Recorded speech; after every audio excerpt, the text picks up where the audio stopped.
అపోస్తుల కార్యాల గ్రంథంలో మొదటి అధ్యాయం 21వ వచనం చదవండి. మొదటి అధ్యాయము 21వ వచనం. యోహాను బాప్తిసం ఇచ్చినది మొదలుకొని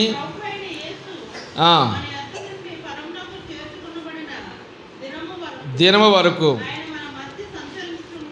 ఆయన మన మధ్య సంచరించి ఉండిన కాలమంతయు మనతో కలిసి ఉన్న మనతో కూడా ఆయన పునరుత్థానం గురించి ఆవశ్యకమని చెప్పాను. అప్పుడు వారు యూస్తు అను మారు పేరు గల బర్సబ్బా అనబడిన యోసేపు, మత్తయ్య అను ఇద్దరిని నిలబెట్టి ఇట్లని ప్రార్థన చేసిరి. అందరి హృదయంలో ఎరిగి ఉన్న ప్రభువా,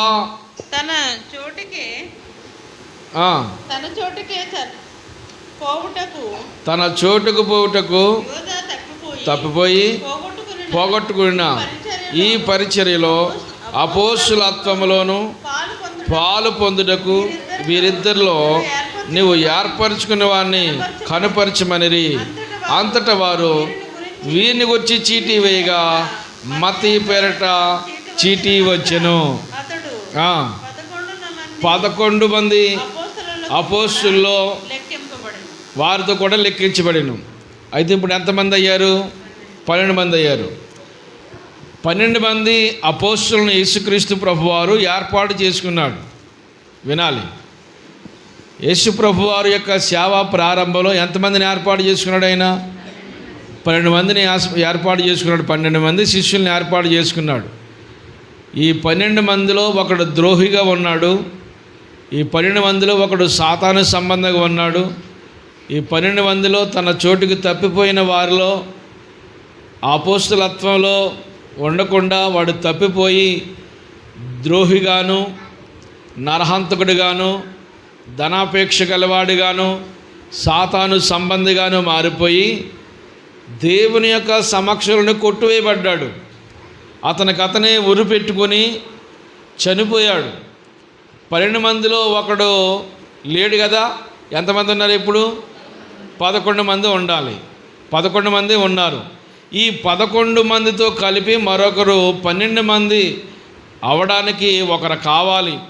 ఎవరైతే బాగుంటుంది అని ఈ 12 మంది కూడా, ఈ 11 మంది ఆలోచన చేసి, అలాగే 120 మంది కూడా ఆలోచన చేసి ఎవరిని ఇందులో సెలెక్ట్ చేద్దామని ఆలోచన చేసినప్పుడు అనాది నుండి కూడా మనతో ఉన్నవాడు, యేసుక్రీస్తు ప్రభు యొక్క పునరుత్థానం గురించి సాక్ష్యం వినుట ఆవశ్యకము. ప్రభువారి గురించి పరిపూర్ణంగా తెలిసిన వాడే ఉండాలి.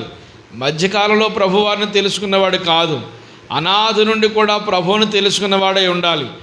ఎవరైతే బాగుంటుందని అలాంటి ప్రభు గురించి తెలిసిన వ్యక్తి ఎవరు అని వెరిఫికేషన్ చేస్తే అందులో మత్తయ్య ఒకరు కనపడ్డారు. ఆ తర్వాత బర్సబ్బా అనబడిన యోసేపు అని ఒక వ్యక్తి కనపడ్డారు. వీళ్ళిద్దరిని నిలబెట్టారు. వీళ్ళిద్దరిని నిలబెడితే మత్తయ్య పేరట చీటీ వచ్చింది. మత్తయి 12 మందిలో ఒకటిగా లెక్కించబడ్డాడు. ఇప్పుడు కొన్ని నిమిషాలు ఈ మత్తయి గురించి కొంచెం బ్యాక్గ్రౌండ్ మనము జ్ఞాపకం చేసుకుందాం. మత్తయి ఎవరు? ఈ మత్తయి ఎక్కడి వాడు? మత్తయి ఏం చేశాడు బైబిల్ గ్రంథంలో? మత్తయి యొక్క జీవిత గమనం ఏంటి అని కనుక మనము ఆలోచన చేస్తే మత్తయి యొక్క జీవితం చాలా విషాదకరమైన గాథలా కనపడుతుంది. అనాది నుండి ప్రభుత్వం ఉన్నవాడు, 12 మంది కంటే ముందుగానే ప్రభుత్వం ఉన్నవాడు. మత్తయి గురించి మరికొన్ని విషయాలు తెలుసుకోవాలనంటే ఒకసారి యోహాను సువార్త మొదటి అధ్యాయము 35వ వచనం చదవండి. మొదటి అధ్యాయం 35వ వచనం.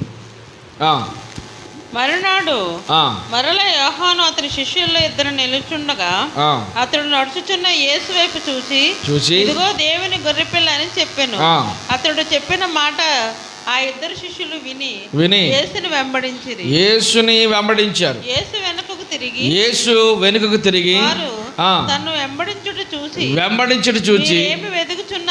వెదుకుచున్నారని అడగగా వారు రబ్బీ ఎక్కడ కాపురం ఉన్నావని ఆయనను అడిగిరి. రబ్బీ అన్న మాటకు బోధకుడా అని అర్థము. వచ్చి చూడుడని ఆయన వారితో చెప్పగా వారు వెళ్ళి ఆయన కాపురమున్న స్థలమును చూసి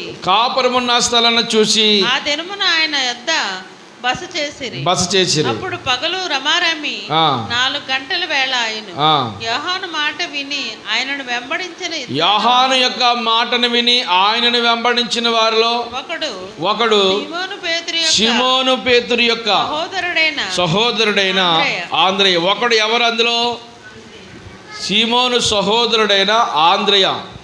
ఇప్పుడు వినాలి, వీళ్ళు యేసుక్రీస్తు ప్రభుకి శిష్యులు కాకముందే యేసు ప్రభు కంటే ముందుగా పరిచర్య చేసిన వాడు బాప్తిసమిచ్చే యోహాను.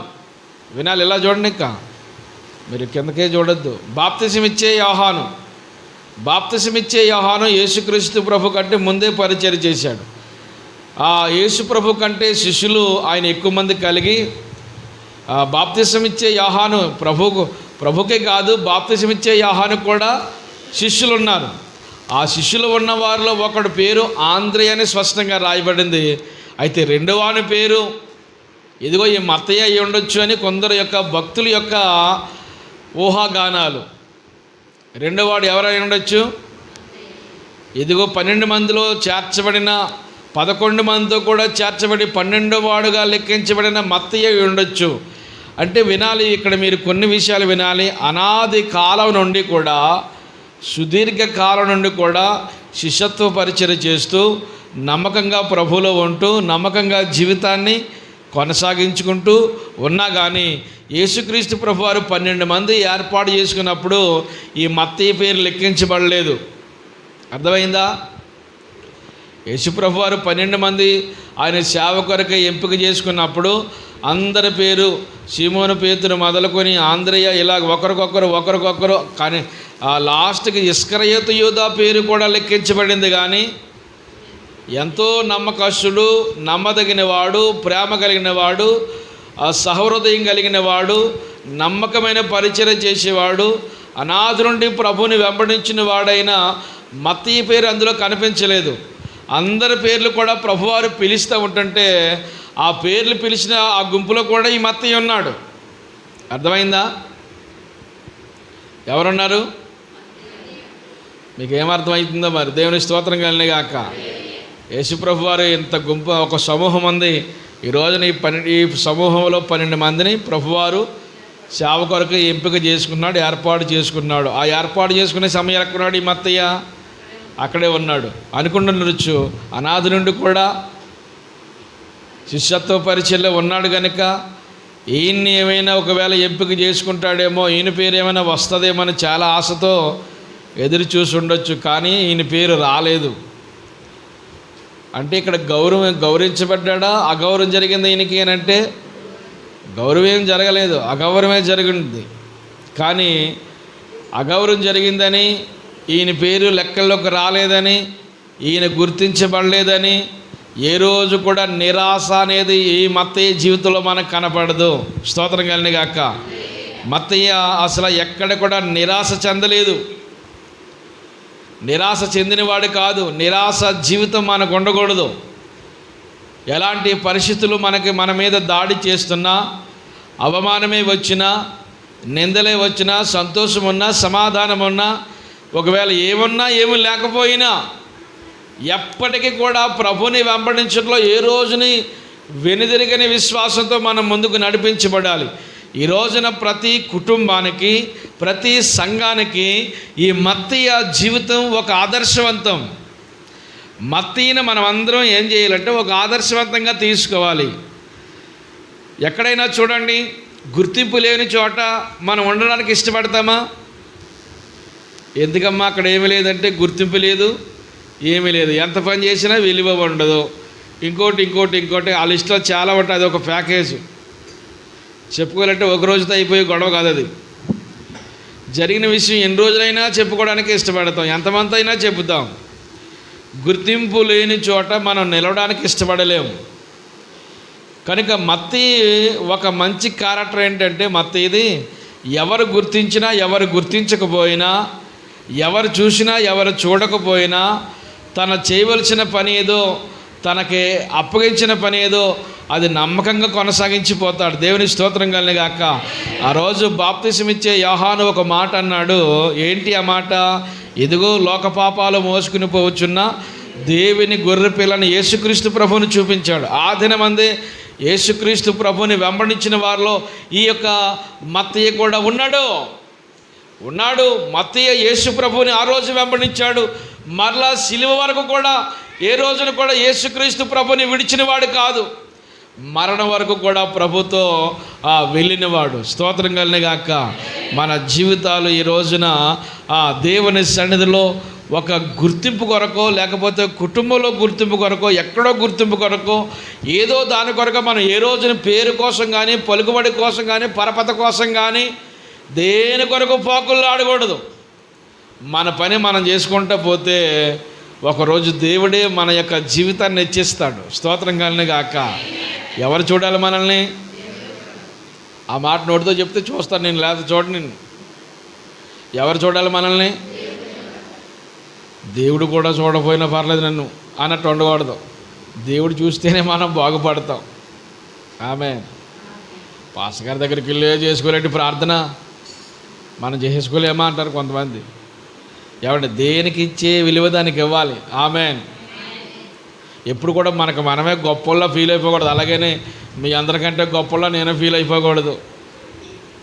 ఆమెన్ చెప్పండి. అందరూ స్తోత్రం చెప్పండి. మనకు ఒక సమయం ఇస్తాడు దేవుడు. ఇస్తాడా? మనకు ఒక సమయాన్ని కేటాయిస్తాడు దేవుడు. హలో, ఆ సమయం కొరకు మనం ఎదురు చూడాలి. మత్తయి ఎవరైనా గుర్తించారా? మత్తయి ఎవరైనా ఎంపిక చేశారా? అయ్యో మత్తయి పానాది నుండి ఉన్నాడయ్యా ఈ శిష్యత్వ పరిచర్యలో, ఇతనికి అవకాశం ఇద్దామని ఏమైనా ఈయన గురించి ఏమైనా ఆశపడ్డారా?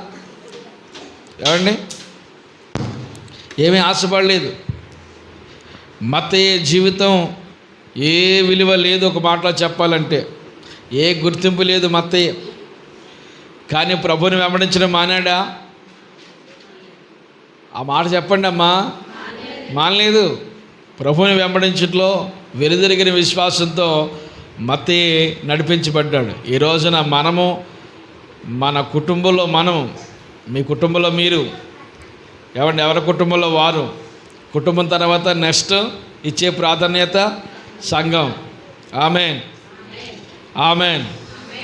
కుటుంబంలో, తర్వాత సంఘంలో, తర్వాత సమాజంలో మన ఆత్మీయ జీవితం అలా కంటికి కనిపించాలి అందరికీ. ఒక రోజున దేవుడు చూపిస్తాడు నిన్ను. ఆత్మీయతలో ఎప్పుడైతే నిలబడ్డామో, సంఘములో ఎప్పుడైతే క్రమంగా మనం ఎదుగుతున్నామో, సంఘ క్రమంలో మనం కట్టుబడి ఉంటున్నామో, నియమ నిబద్ధతలకు మనము విలువనిస్తున్నామో దేవుడు ఖచ్చితంగా చూస్తాడు.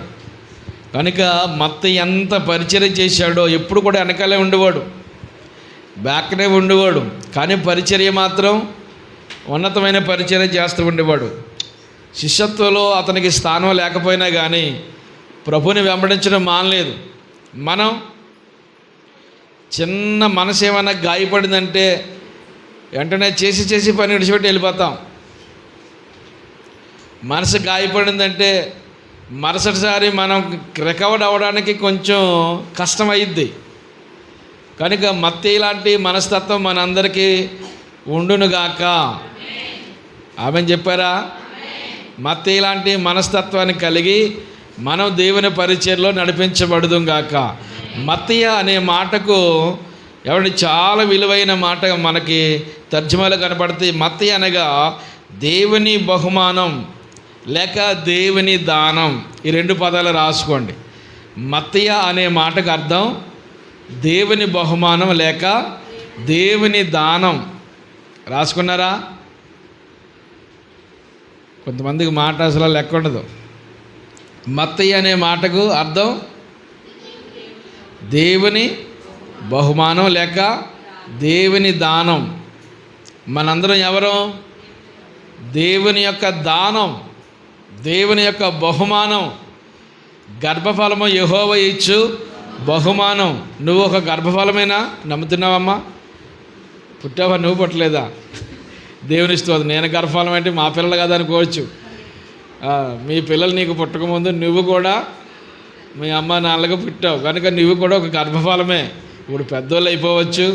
పెద్దోళ్ళు అయిపోయిన తర్వాత ఏం చేసావు నువ్వు నాకు కానీ తిరగబడవచ్చు. ఏం పెట్టావు మా కానీ ప్రతిసారి అది జ్ఞాపకం చేసుకోవద్దు. ఏం పెట్టింది మీ అమ్మని నన్ను అంటారు కొంతమంది. ఇంకా అది జ్ఞాపకం చేసుకోవద్దు. ఏం పెట్టారు మీ అమ్మ నాన్న? ఏం పెట్టారు? ఏం పెట్టడం ఏంటి? నేను కనిపించారు కదా. పెంచలేదమ్మా? పెంచారా? మరి ఏం పెట్టాలా? కానీ పెంచారు, పెద్ద చేశారు. ఆ రోజు నిన్ను పెంచడానికి ఎన్ని తిప్పలు పడ్డారో ఆహారం పెట్టడానికి.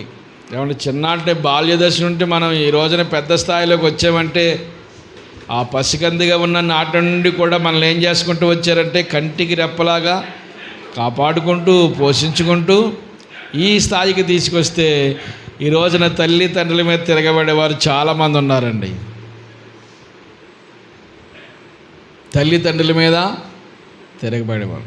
ఒక కొడుకు అంటున్నాడు ఆ తల్లిని కొట్టానంటేనా అంటున్నాడు. ఏం చేస్తాడంట?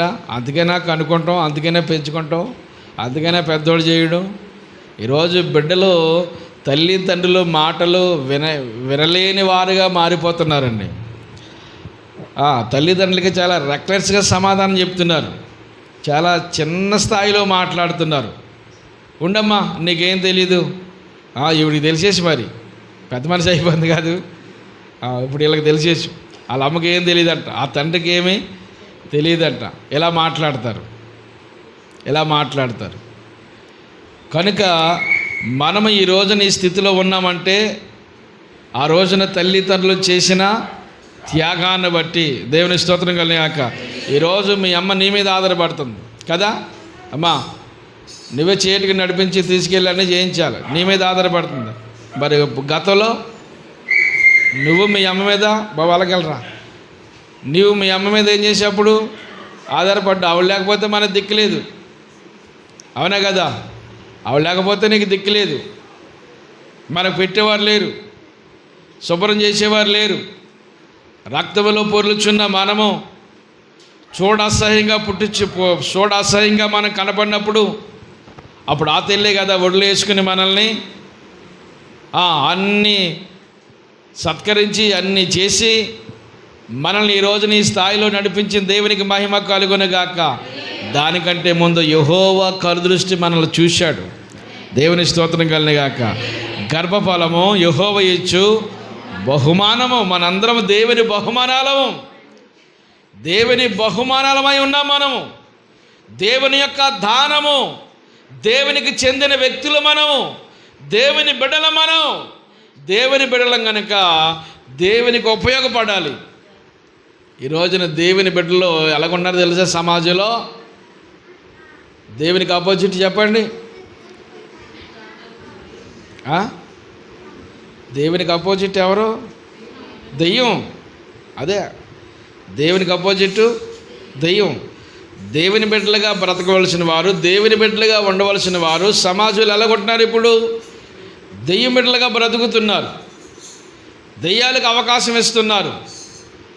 దేవునికి సమయం ఇవ్వాల్సిన వారు, దేవునితో సమయం గడపవలసిన వారు, దేవునికి వారి జీవితాలు అప్పగించవలసిన వారు లోక సంబంధమైన వ్యక్తులుగా వారు మారిపోవడం దేవుని నామాన్ని అపకీర్తి పాలు చేసినట్లుగా దేవుణ్ణి ధిక్కరించి జీవితాలు గడిపేవారు అనేక మంది కనపడుతున్నారు. కనుక ఈ రోజున మన జీవితం ఎలాగుందో ఒక్కసారి మనము ఆలోచన చేద్దాం ప్రియులారా. మనందరూ ఎవరో చెప్పండి? దేవుని యొక్క బహుమానం, దేవుని యొక్క దానం, దేవుడు మనకి ఇచ్చిన గిఫ్ట్. మనం దేవుని యొక్క దానం కనుక దేవుని కృపలో, దేవుని దయలో ఈ రోజున బ్రతుకున్నాం. కుటుంబాలుగా ఏర్పాటయ్యే కృపనిచ్చాడు దేవుడు మనకి. ఈ రోజున ఈ స్థాయిలో ఉన్నామంటే మన టాలెంట్ కాదు, మనకున్నది ఏది కాదు, కేవలము దేవుని యొక్క కృప మాత్రమే. ప్రతిరోజు ఇదే భావంలో మనం ఉండాలి. ఈరోజు నేను బ్రతుకున్నాను, ఈరోజు క్షేమంగా ఉన్నాను, అది దేవుని కృప. దేవుని కృప లేకపోతే ఈ రోజున ఇలా ఉండలేము మనం. కనుక ప్రతి దినము దేవుని మీద ఆధారపడి బ్రతికే వారుగా ఉండాలి. కృతజ్ఞత భావం మనకు ఉండాలి. ఏముండాలి? కృతజ్ఞత. ఏమంటే కృతజ్ఞత లేని వారిని దేవుడు అసహించుకుంటాడంటండి. కృతజ్ఞతహీనులుగా మనం ఉండకూడదు. ప్రతిరోజు కృతజ్ఞత భావంతో ఉండాలి. కృతజ్ఞత భావంతో నడవాలి. కృతజ్ఞత కలిగి ప్రభు సన్నిధానంలో నడిపించబడాలి. ఈ రోజున మన స్థితి ఎలాగుందో మనం గమనించుకుందాం ప్రియులారా. ఈ ప్రత్యేకమైన కుటుంబ ప్రార్థన ఏమీ ఊసుకోక పెట్టింది కాదు. మన కుటుంబాలన్నీ కృతజ్ఞతలోకి నడిపించబడాలి. స్తోత్రం కలిగిన గాక. రాబోతున్న కాలంలో నేను ఎప్పుడు కూడా చెప్తున్నాను, ఒక నెల కన్నా ఒక నెల అది ఏమో ఇంప్రూవ్ అవుద్దేమో అనుకుంటున్నాను. పట్టజాలంత జనాన్ని మీరు తీసుకురావాలి. దాని గురించి పని చేయాలి. మీ పనులే కాదు, అస్మాటుని ఈ పని కొరకు కాస్తైనా సమయం కేటాయించి ఒకరినొకరు గ్యాదర్ చేసి ఈ కుటుంబ ప్రార్థన కొరకు ప్రోత్సాహాన్ని ఇవ్వాలి, సపోర్ట్ని ఇవ్వాలి. దేవుని స్తోత్రం కలిగిన గాక. కనుక మనం అందరము దేవుని యొక్క సన్నిధానంలో ఒక బలమైన ఆశీర్వాదకరమైన వ్యక్తులుగా నడిపించబడాలి. ఆశీర్వాదాలు రావాలంటే మన ఆత్మీయ జీవితం దేవునికి అనుకూలంగా మలచబడాలి. కనుక గర్భఫలం అనేది మత్తయి అనే మాటకు ఎవరు? దేవుని యొక్క బహుమానం. దేవుడు బహుమానం కనుక దేవుని కొరకే పనిచేస్తున్నాడు. దేవుని వెంబడించాడు, ప్రభులో మమేకమైపోయాడు. రెండోది చూస్తే మత్తయ్య దేవుని యొక్క ఎన్నికలో ఉన్నాడు. దేవునికి స్తోత్రం కలిగాక. ఎవరి ఎన్నికలోనూ? దేవుడు మత్తయ్యని చూశాడా? ఎక్కడున్నాడు మత్తయ్య? ఆ గుంపులో ఉన్నాడు. గుర్తింపు ఉందా మత్తయ్యకి? అప్పటి వరకు మత్తయ్యకి గుర్తింపు లేదు. మత్తయ్య అనుకున్నాడు, ఎవరు నన్ను చూడలేదు, ఎవరు నన్ను పట్టించుకుంటలేదు, ఎవరు నా పని చూడలేదు, ఎవరు నన్ను ఆనర చేయట్లేదు, ఎవరు నన్ను దృష్టిలో పెట్టుకుంటలేదు, నేను చేసే పని ఎవరికి నచ్చట్లేదా, పోనీ నేను చేసే పని ఇది ఎవరు గుర్తించలేకుండా ఉండిపోతుందని ఏ రోజు కూడా నిరాశ చెందలేదండి. మనము నిరాశ చెందే వ్యక్తులుగా కాకుండా మనకు అప్పగించిన పని ఏదైతే ఉందో ఆ పని నమ్మకంగా ప్రభు సన్నిధిలో చేసుకుంటూ వెళ్ళిపోదాం. స్తోత్రం కలిగాక. అవునా? వెళ్ళిపోదామా? ఏం చేద్దాం? మనకి ఏ పని అప్పగిస్తాడో ప్రభు ఆ పని నమ్మకంగా చేయాలి. నీకే స్థానం ఇచ్చాడో కుటుంబంలో ఆ స్థానాన్ని నమ్మకంగా మనం పని చేయాలి. మన పని సంఘములో అలా చిరస్థాయిగా నిలిచిపోవాలి. మనకంటూ ఒక ప్రత్యేకమైన స్థానాన్ని సంపాదించుకోవాలి. ఎవరు మనకెవరండి? ఎవరిస్తారు? కొందరు చూడండి, కలబడి పనులు వారికి వారే పురమాంచకం చేసుకుంటారు. కొంతమంది అది ఆగిపోతుంది. ఎందుకు ఆగిపోతుంది? ఆగిపోతుందా? వేరే కాలనీ చేసి చెప్పండి చేయొద్దని. అది కూడా తెలీదా? మళ్ళీ అన్నీ ఎడిట్ చేసుకొని ఇంకా కావద్దా పోయినట్టు ఇంక వీడియో. దేవునికి మహిమ కలుగును గాక. అందరూ స్తోత్రం చెప్పండి. వేరే కాలం వేరే చలనం చేయి. కనుక మన జీవితంలో దేవుని యొక్క సన్నిధికి, దేవుని సంఘానికి ఎంత ప్రాధాన్యత ఇస్తున్నామో మనము గమనించుకోవాలి. తీసేయండి కావదు. తీసేమ్మా. అవి కల్పన కావదు ఇంకా. కనుక మన జీవితం ఎలాగుందో ఒక్కసారి మనము అర్థం చేసుకుందాం. మత్తయి ఎవరి ఎంపికలో ఉన్నాడు? దేవుని ఎంపికలో ఉన్నాడు. దేవుని ఎంపిక. మనందరం కూడా దేవుని ఎంపికలో ఉండాలి. అది కంటిన్యూ అయిపోయి మనందరం కూడా దేవుని యొక్క ఎంపికలో ఉండాలి. దేవుని చిత్తాన్ని తెలుసుకోవాలి.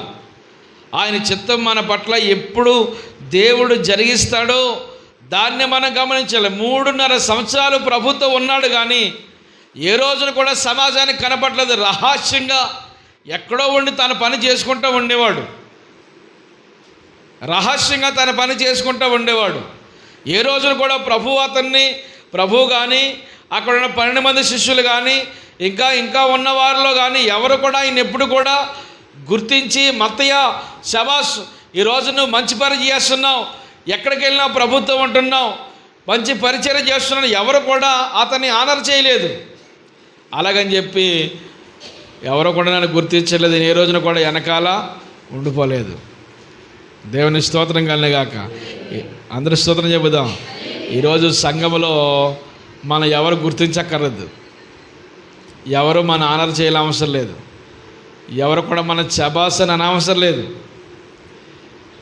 మనం పని మాత్రం మనం చేసుకుంటూ వెళ్ళిపోవాలి.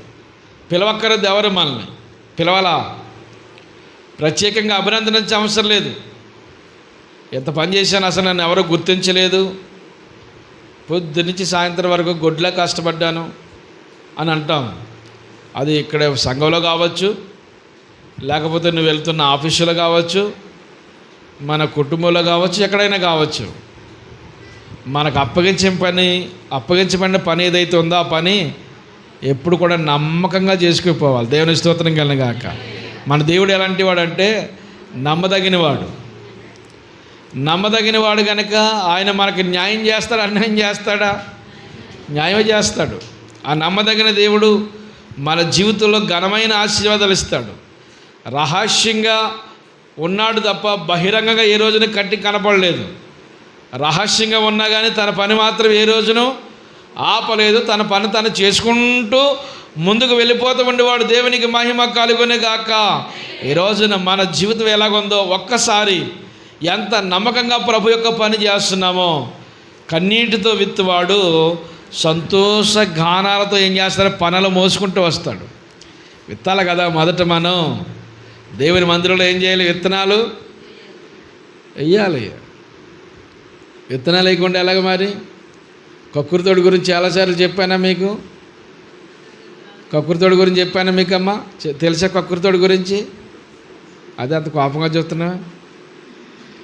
కక్కుర్తోడి గురించి తెలుసా నీకు? ఏం చేసాడాడు? విత్తనాలు తినేసాడంటే కక్కుర్తోడు. ఇప్పుడు తొలకరించింది, విత్తనాలు వేసుకోవాలి. అందరూ నార్మల్ వేసుకుంటున్నాడు, అందరూ వేసుకుంటున్నారు. ఈడు చేసుకున్న వాటిలోకి విత్తనాలు లేవు. ఆ కరువు కాలంలో కక్కుర్తో ఆపుకోలేక తినేసాడు. తినేస్తే విత్తనాలు ఎలాగ వస్తాయి? అందరూ ఆ విత్తనాలు వేసుకుని చక్కగా పంట పండించుకున్నారు. ఈ కక్కుర్తోడు పొలం అంతా అలా ఉండిపోయింది, కానీ వేయడానికి విత్తనాలు లేవు. ఆడు కక్కుర్తి ఎక్కువ. ఏమండి, ఆ కక్కుర్తిలో పడి ఆ విత్తనాలన్నీ తినేసాడు. మరి ఎలా? మరి తినకూడదు కదా, అది పెట్టుబడి, మనకి దాచుకోవాలి, జల్లాలి దాన్ని. దేవుని స్తోత్రం కలిగిన గాక. నీ కుటుంబం అంతా ఆశీర్వాదకరంగా ఉండాలంటే, సమృద్ధిగా ఉండాలంటే విత్తనాలు ఎప్పుడు తినకూడదు, దశమ భాగం ఎప్పుడు కూడా తినకూడదు. ఆమె దశమ భాగం ఎవరి సొమ్ము అని రాయబడింది? దేవుని సొమ్ము. దేవుని సొమ్ముతో నువ్వు వ్యాపారం చేయకూడదు, దేవుని సొమ్ము నువ్వు అప్పుకూడదు, దేవుని సొమ్ము తెచ్చుకుని మన సొంతానికి ఉపయోగించకూడదు, దేవుని సొమ్మును ఇతరులకు ఇవ్వకూడదు, దేవుని సొమ్ము మనం తినకూడదు. అర్థమైందా? దేవుని సొమ్ము మనం తినకూడదు. మనం తిన్నామా అది మనకు అనర్థమే, అది ఇచ్చామా అది అనర్థమే, అది ఖర్చు చేసామా దానివల్ల మనకు నష్టమే. దేవుని సొమ్మును ఏం చేయాలి? ఎప్పుడు దేవునికే ఇవ్వాలి. ఆమె మీ కుటుంబం ఈ ఆశీర్వాద కూడికలో ఒక ఆశీర్వాదకరమైన మాట ఏంటంటే, దేవుని సొమ్మును ఎప్పుడు కూడా మనం తినకూడదు. దేవుని సొమ్మును పెట్టుబడిగా దేవుని మందిరంలో దాన్ని పెట్టాలి. ఆమెన్. నేను సేవలోకి వచ్చిన నాటి నుండి కూడా ఈనాడు వరకు నమ్మకంగా ఇచ్చేవాళ్ళు కొందరు ఉన్నారు. మనం నమ్మకంగా ప్రభుకి ఇవ్వాలి. ఇవ్వని వారిని నేను అనేది ఏం కాదు, కానీ దేవుని వాక్యానుసారంగా మనము దేవుని సన్నిధిలో ఏం చేయాలి తెలుసా? పెట్టుబడి పెట్టాలి. మన సంపద దేవుని బలిపీఠం దగ్గరికి రావాలి. ఆమెన్. అప్పుడే అది ఉన్నది మనకు ఆశీర్వాదకరం అవ్వద్ది, ఆరోగ్యకరం అవ్వద్ది. మనం అనుకుంటాం, కానీ దేవుని సొమ్మును మనం తిన్నామంటే అది మన జీవితానికి ఎప్పుడు కూడా ఆశీర్వాదం కానే కాదు. దేవుని యొక్క సేవకునిగా వాక్యానుసారంగా చెబుతున్న మాటలు మీ హృదయంలో భద్రం చేసుకోవాలి. దేవునికి స్తోత్రం కలుగును గాక. హల్లెలూయా. అందరు దేవుని స్తోత్రం చెబుదాం. మరొకసారి గట్టిగా దేవుని స్తోత్రం చెబుదాం. మత్తయి ఎవరి ఎంపికలో ఉన్నాడు? దేవుని ఎంపిక. మరి నీవు మనం దేవుని ఎంపికలో ఉంటామంటావమ్మా? దేవుడు గుర్తిస్తాడా మనల్ని? కంటి చూపే కానీ నోటి మాటలేదు ఎవరికనే గుర్తిస్తాడా దేవుడు మనల్ని? ఎవరు గుర్తిస్తే ఎవరు గుర్తించబడి నీతో నాకు లెక్కేంటి అంటాం కదా అప్పుడప్పుడుని. అలాగనే దానికంటే అలాంటి మాటలు కాదు కానీ, అలాగ అనమని కాదు కానీ, ఎవరు గుర్తిస్తే ఏంటి, గుర్తించకపోతే ఏంటి? దేవుడు మనల్ని గుర్తించాడు కదా, దేవుడు మనల్ని చూశాడు కదా, దేవుడు మనకి ఇష్టమే. దేవుడికి మనం అంటే ఇష్టమేనా? నువ్వంటే ఇష్టమేనమ్మా? నేనంటే ఎవరికి ఇష్టం ఉండదని అనుకోవద్దు ఎప్పుడు కూడా. ఎవరికి ఇష్టం ఉన్నా ఎవరికి ఇష్టం లేకపోయినా దేవునికి మనం అంటే ఇష్టం. దేవుని స్తోత్రం కలిని గాక. నువ్వంటే దేవునికి ఇష్టం. దేవుడు మన జీవితాన్ని ఒక వెలుగుమయంగా చూడాలని ప్రభువు ఆశపడుతున్నాడు. మత్తయి అపోస్తుల్లో ఒకటిగా లెక్కించబడ్డాడు. మత్తయి మూడవదిగా అపోస్తుల్లో ఒకటిగా లెక్కించబడ్డాడు. అపోస్తులు కాదు అతను, 12 మంది అపోస్తులు. 12 మంది అపోస్తులు, 12 మంది ప్రపంచానికి ఆశీర్వాదకరంగా ఉన్నవారు. కానీ అందులో ఒకడు తప్పిపోయాడు. ఎవరి పేరు పెట్టాలి, ఎవరి పేరు పెట్టాలి ఇద్దరు సెలెక్ట్ చేసుకొని ఆ ఇద్దరి పేరుతో ఒక చీటీ వేస్తే నమ్మదగిన దేవుడు మత్తయిని ఆ చీటీలో ఎంపిక చేశాడు. దేవుని స్తోత్రం కలిని గాక. హల్లెలూయా. మత్తయి పేరు చీటీ వచ్చింది. మత్తయి దేవుని 12 మందిలో ఏం చేశాడు? ఒకటిగా లెక్కించబడ్డాడు. దేవుడు ఒక సమయం ఇస్తాడంటాడు. తగిన సమయమందు ఆయన మనల్ని హెచ్చించినట్లుగా ఆయన బలిష్టమైన చేతుల కింద దీన మనస్సుగులై. ఏ మనసు? ఏ మనసమ్మా?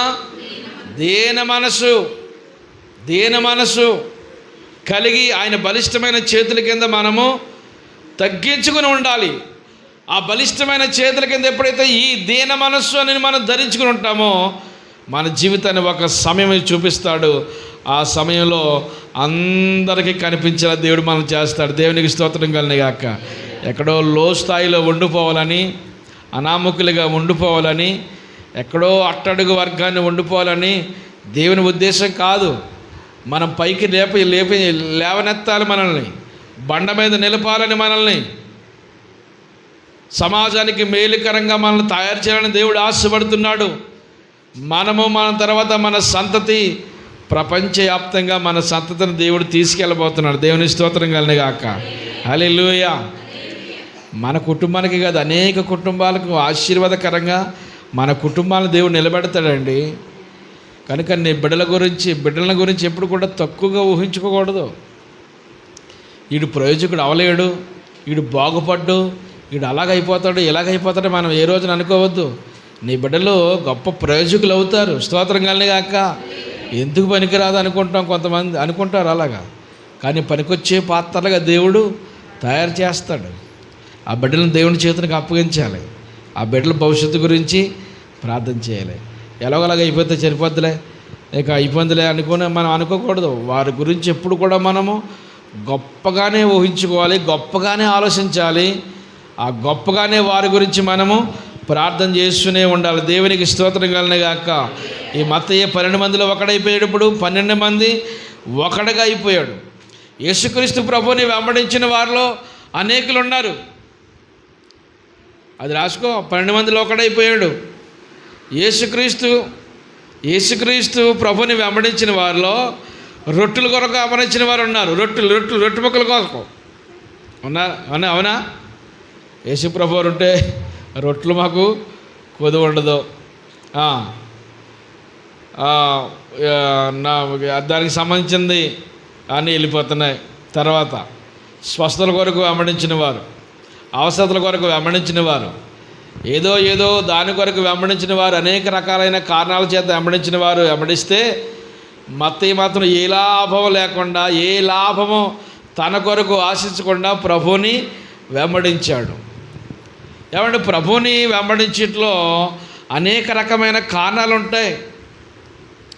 ఏ లాభం మనం ఎప్పుడు కూడా ప్రభు యొద్ద నుండి ఆశించకూడదు. మన ధర్మాన్ని మనం చేసుకుంటూ పోతమే మన యొక్క ఆ నమ్మకత్వాన్ని మన పరిచయం మనం చేసుకుంటూ వెళ్ళిపోతామే. ఒక సమయాన్ని దేవుడు ఖచ్చితంగా మనకి కేటాయిస్తాడు. ఆ సమయంలో మన జీవితాన్ని ఒక ఆశీర్వాదకరమైన వ్యక్తిగా మన మలుస్తాడు. దేవునికి మహిమ కలుగునే గాక. అందరు దేవుని స్తోత్రం చెబుదాం. మరొకసారి దేవునికి గట్టిగా స్తోత్రం చెబుదామా? అర్హత లేని ఈ మత్తయిను అర్హత కలిగిన వ్యక్తిగా చేశాడు. ఎన్నిక లేని మత్తయిను ఎన్నిక కలిగిన వాడుగా చేశాడు. 12 మందిలో ఒకటిగా చేశాడు. అపోస్తులుగా గుర్తించాడా? అపోస్తులత్వాన్ని మత్తయికి అనుగ్రహించబడింది. మత్తయి జీవితం ఎంత ఉన్నతంగా హైలైట్ అవుతుందో చూడండి. దేవునికి స్తోత్రం కలిగాక. దేవుడిని వెంబడించడంలో ఏ రోజున కూడా వెనుదిరిగిన విశ్వాసంతో ప్రభుని వెంబడించాడు. మత్తయిని మర్చిపోని దేవుడు ఈ రోజున నిన్ను నన్ను మనల్ని మర్చిపోడా? గట్టిగా చెప్పాలి మీరు. మత్తయిని మర్చిపోని దేవుడు నిన్ను మర్చిపోతాడా? మన జీవితాన్ని అలాగ విడిచిపెట్టేస్తాడా? ఒక అనామకులుగా మనం ఉండాలని దేవుని ఉద్దేశమా? కాదు. నువ్వు ఎక్కడైతే ఉన్నావో అక్కడ ఉండిపోవాలి. అదే స్థాయిలో ఉండిపోవాలనే కాదు, మన స్థాయిని మార్చి, మన స్థితిని మార్చి సమాజానికి ఇదిగో నా బిడ్డ అని చూపించాలని దేవుడు ఆశపడుతున్నాడు. దేవుని స్తోత్రం కలిగిన గాక. ఇదిగో నా బిడ్డ, బ్రతికితే మీరు ఇలా బ్రతకండి, జీవిస్తే మీరు ఇలా జీవించండి అని దేవుడు నిన్ను చూపించడానికి దేవుడు ఇష్టపడుతున్నాడు.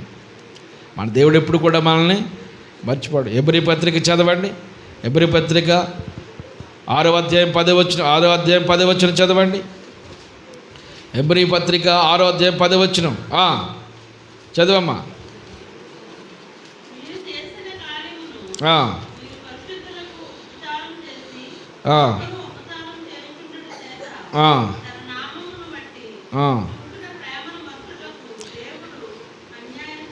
మీరు చూపిన ప్రేమను, మీరు చేసిన పనిని, మీరిచ్చిన ఆతిథ్యాన్ని మరిచిపోవడానికి దేవుడు అసలు అన్యాయస్తుడు కాదంటాడు. ఒక మాట వినాలి, అందరూ చాలా శ్రద్ధగానండి. దేవుని కొరకు, దేవుని పని కొరకు ఏ చిన్న పని చేసినా దేవుడు అస్సలు మర్చిపోడంటండి. ఆమెను చెప్పండి.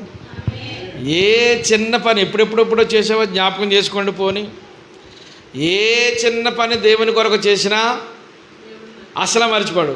ఎప్పుడైనా దేవుని పని చేశారా? నేను ఎప్పుడు దేవుని పని చేయలేదన్న వాళ్ళు చేస్తాను. ఎత్తొద్దులే, మనసులో ఉంచుకొని పోని, తెలిసిపోద్దేమో అందరికన్నా. ఏ చిన్న పని దేవుని కొరకు చేసినా ఆ పని ఎప్పుడు దేవుడు మర్చిపోడు.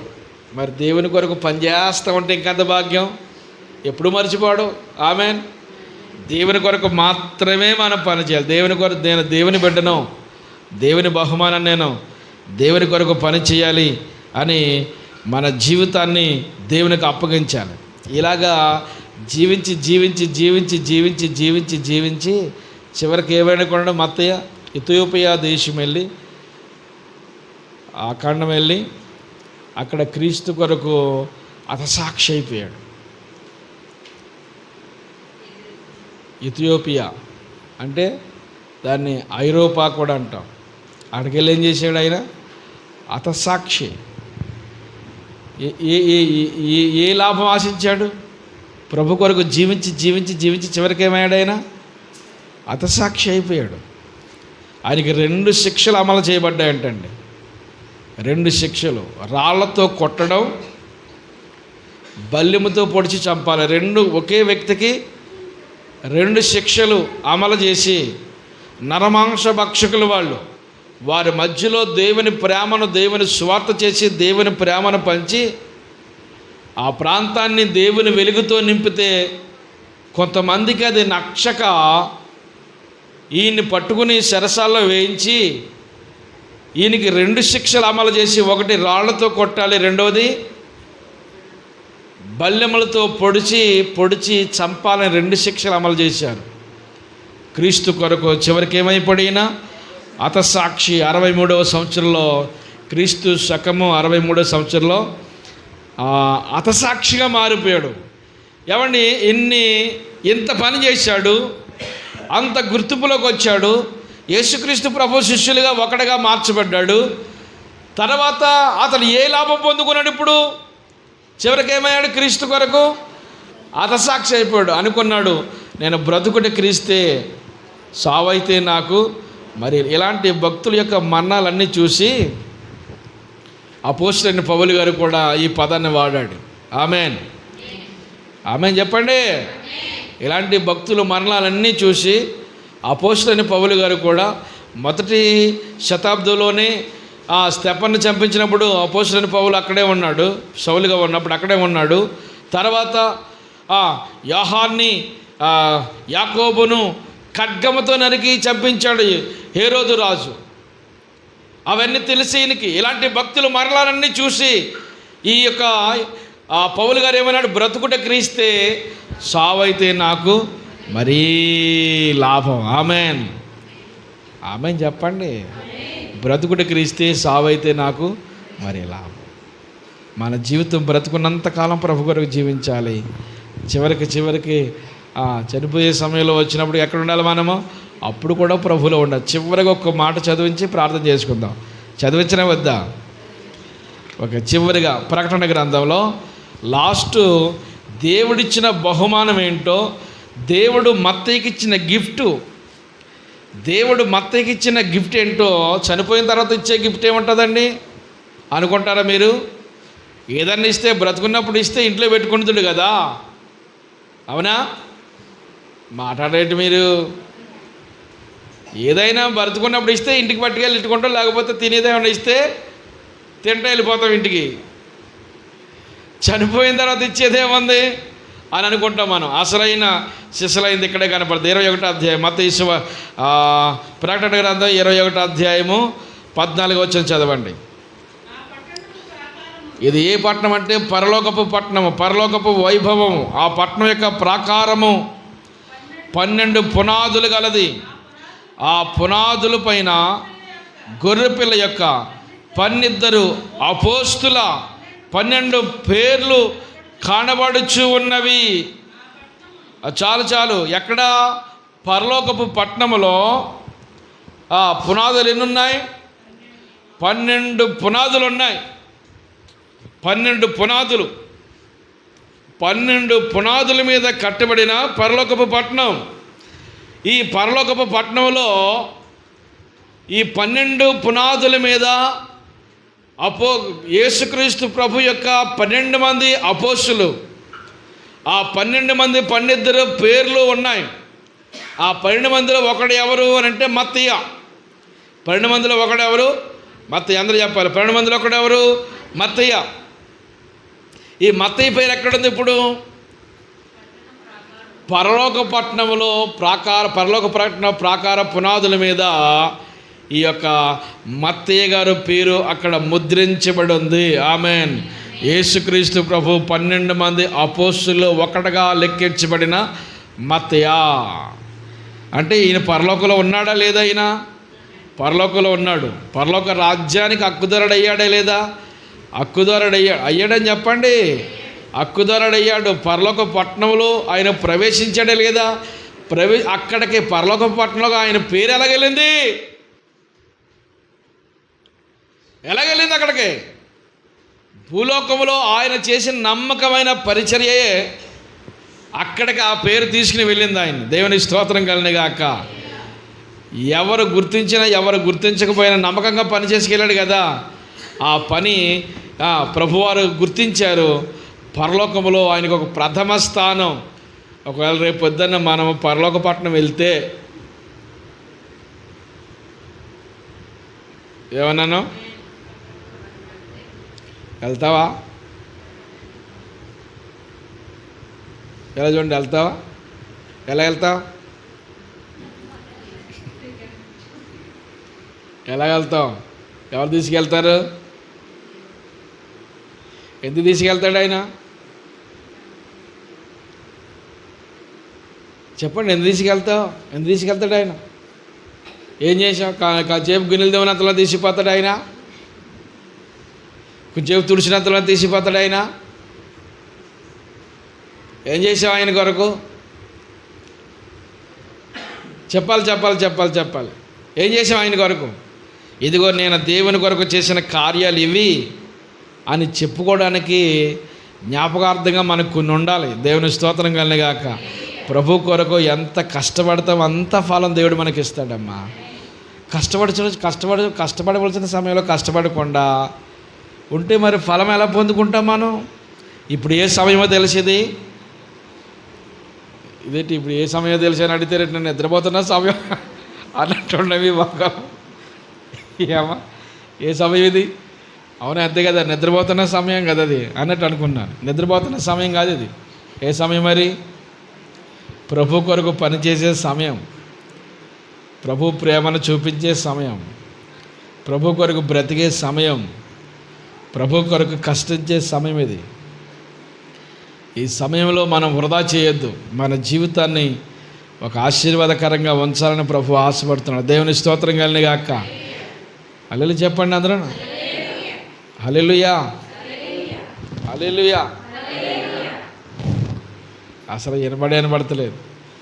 అయితే మన పేరు అక్కడ ఉండాలి ఇక్కడ ఉండాలని ఏ రోజు ఆశపడకండి. మరలా కొత్తగా స్థలాలకు ఏ పెడుతున్నారు? ఇచ్చారా? మీ పేర్లు ఇచ్చారా? ఒకవేళ ఇవ్వకపోయినా బాధపడకు, రాపోయినా బాధపడకు. ఏమండి, ఇంకో ఏదైనా కొన్ని పథకాలకి కొన్ని పేర్లు అడుగుతున్నారు అప్పుడప్పుడు. ఒకవేళ రాపోయినా బాధపడకు, ఇవ్వకపోయినా బాధపడకు. ఇక్కడ ఉండిపోం కదా, ఉండిపోతాం అమ్మ, ఇక్కడ ఉండిపోం కదా, అక్కడికి వెళ్ళిపోయినప్పుడు మన పేరు అక్కడ ఉందో లేదో మనం చెక్ చేసుకోవాలి. మనం అక్కడ వారమే కానీ ఇక్కడ వారం కాదు. నాయనా, మత్తయిను నువ్వు మరిచిపోకుండా ఎలా జ్ఞాపకం చేసుకున్నావో నన్ను కూడా జ్ఞాపకం చేసుకో తండ్రి అని అనాలంటే మన దగ్గర ఏముండాలి తెలిసే? సబ్జెక్ట్ ఉండాలి. ఏ సబ్జెక్టు? దేవుని కొరకు పనిచేసిన సబ్జెక్ట్ ఉండాలి. ఈ కుటుంబ ఆశీర్వాద ప్రార్థన కూడిక మన కుటుంబాలకు ఒక ఆశీర్వాదకరమైన, దేవునికి మహిమ కలుగునుగాక. ఆశీర్వాదకరమైన దేవుడు నిన్ను ఆశీర్వదిస్తాడు. మత్తయిని మరిచిపోయిన దేవుడు నిన్ను మరిచిపోడు. మత్తయిని జ్ఞాపకం చేసుకున్న దేవుడు నిన్ను జ్ఞాపకం చేసుకుంటాడు. మత్తయిని లెక్కించిన దేవుడు నిన్ను లెక్కిస్తాడు. మత్తయిను ఎలాగైతే హెచ్చించాడో మనల్ని కూడా దేవుడు అలాగ హెచ్చిస్తాడు. మత్తయికి ఎలా తన రాజ్యాన్ని ఇచ్చాడో మనకి కూడా ఆయన రాజ్యాన్ని ఇస్తాడేవిడా. మోకరించండి, ప్రార్థన చేసుకుందాం. అందరూ నిలువు మోకాళ్ళ మీద ఉండాలి.